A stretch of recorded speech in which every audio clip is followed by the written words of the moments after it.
Assalamualaikum warahmatullahi wabarakatuh. Sekarang saya berada di Cet Me Bayu.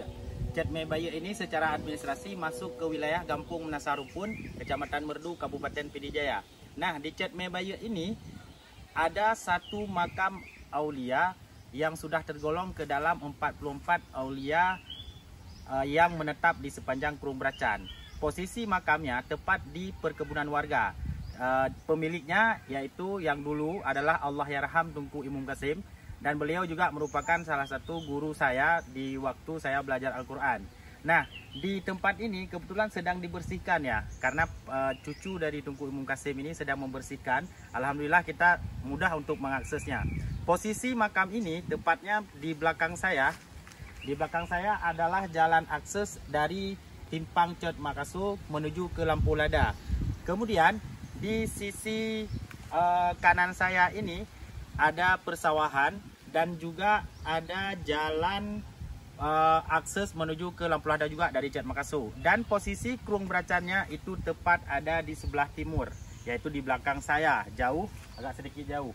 Jadi langsung kita lihat makam Tunku di Cet Me Bayu. Nah, tapi saya tidak menemukan banyak referensi tentang bagaimana sejarah Tunku di Cet Me Bayu. Namun posisi makam ini saya temukan berdasarkan keterangan dari warga sekitar. Ayo kita sama-sama melihat makam Tunku Cet Me Bayu.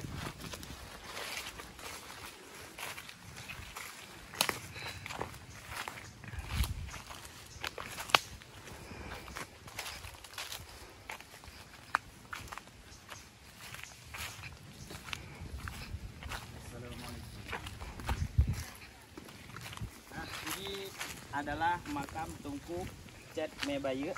Ini adalah posisi kaki. Namun nisan di sini adalah nisan batu air ya, maksudnya batu sungai yang tidak dipahat, dan ini sudah disemen. Disemen yang menyemen adalah pemilik dari kebun ini. Kemudian ini posisi kepala nisan juga terbuat dari batu. Batunya batu air, dan ini adalah panji sudah jatuh ya. Saya tidak berani mengganggunya. Dan di sana itu adalah cucu-cucu dan cicit dari pemilik kebun ini, yaitu Tunku Muhammad Qasim. Oke, demikian Jalaluddin Usman dari Cet Me Bayu, Kampung Nasarupun, Kecamatan Merdu, Kabupaten Pidijaya. Assalamualaikum warahmatullahi wabarakatuh.